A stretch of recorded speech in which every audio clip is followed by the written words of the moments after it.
Hello everyone, welcome back to Jurassic World Evolution. This is part 2 of this pseudo-safari realistic enclosure recreation idea thing.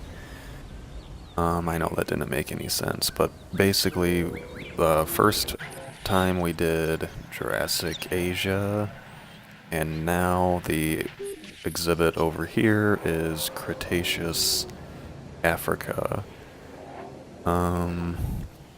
So like last time, we've substituted a few species in order to make the habitat more full, I guess would be the right word.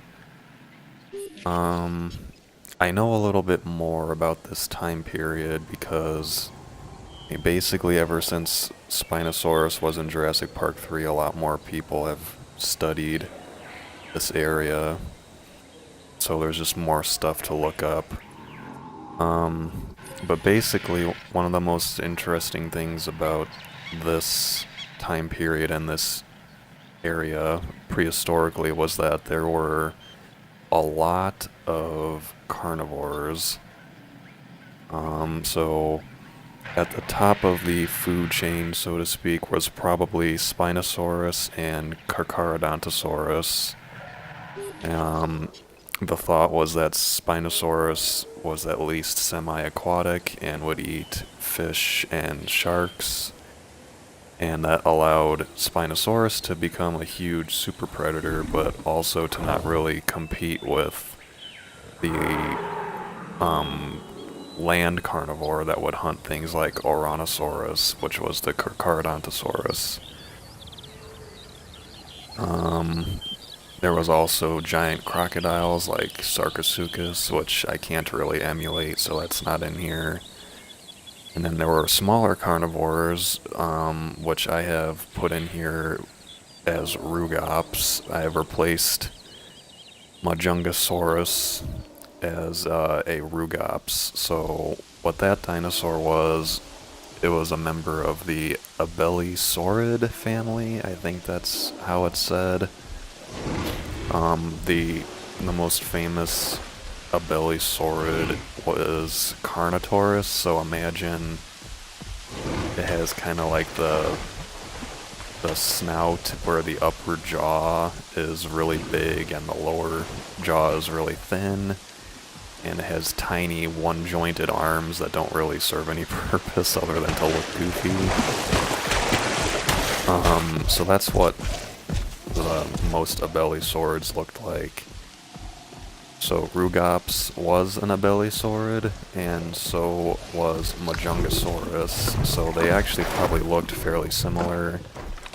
I don't think that Rugops had the little horn that Majungasaurus has on the top of its head right there, but otherwise they were probably fairly similar. So there's our third carnivore. In this game, there is no Ouranosaurus, not yet anyway. It's probably one of the most likely to be added later. So for now, I've replaced Ouranosaurus with Maiasaura, mainly just because the Maiasaura in this game sort of has a bit of a ridge along its back, and Ouranosaurus basically had a sail on its back, like Spinosaurus does, just smaller. Technically, Ouranosaurus is part of the Iguanodon family, so it had the thumb spikes and whatnot.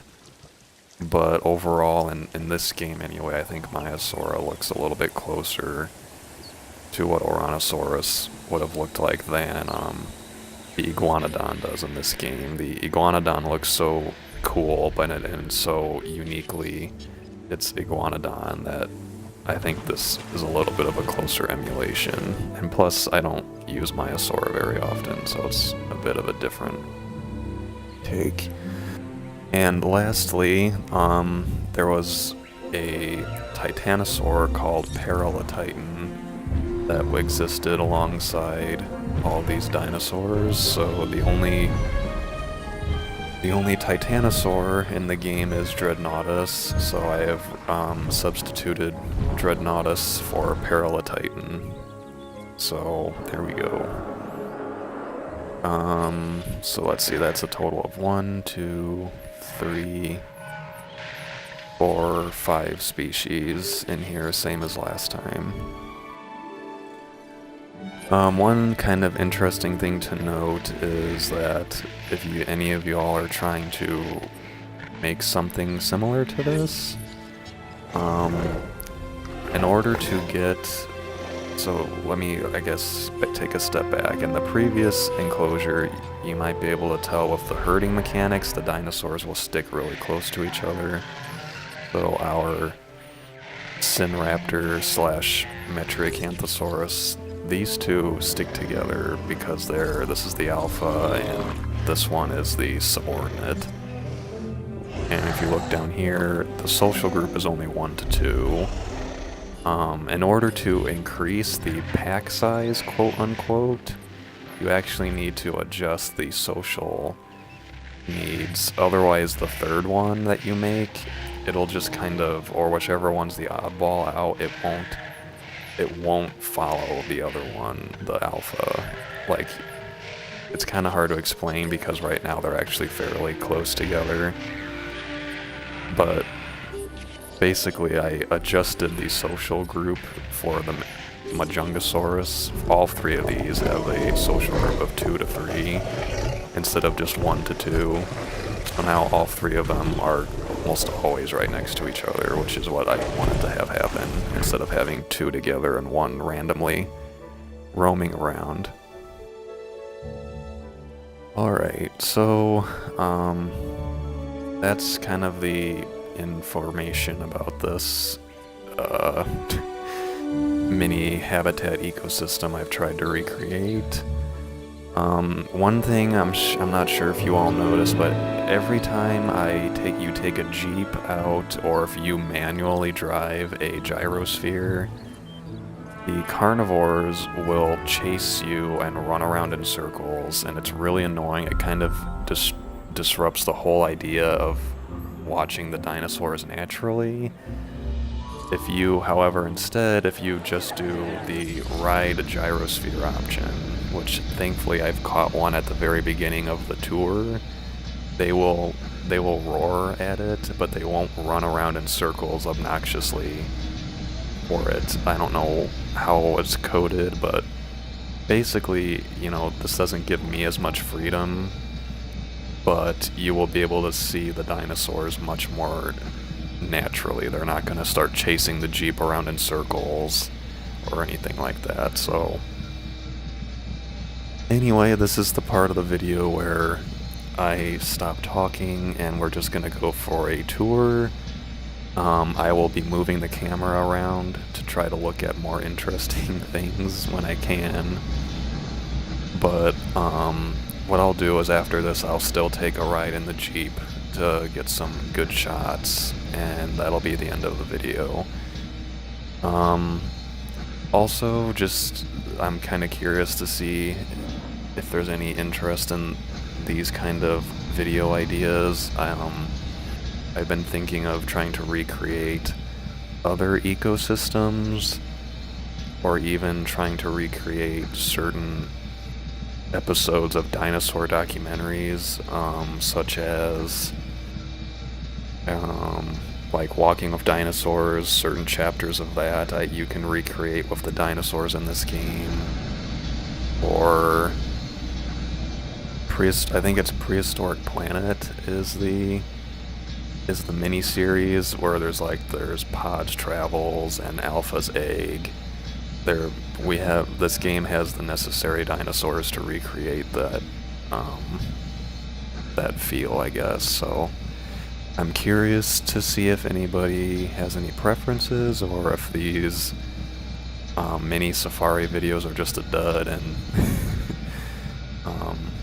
anyway, I'm just kind of curious to see what you all think of these, and if you like any of those ideas I just pitched. So anyway, I'm gonna stop talking now, and we're gonna enjoy the ride, and then I'm gonna take the Jeep back out for a spin, and that'll be it. So I hope you all enjoy, and I'll see you in the next one. Bye.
you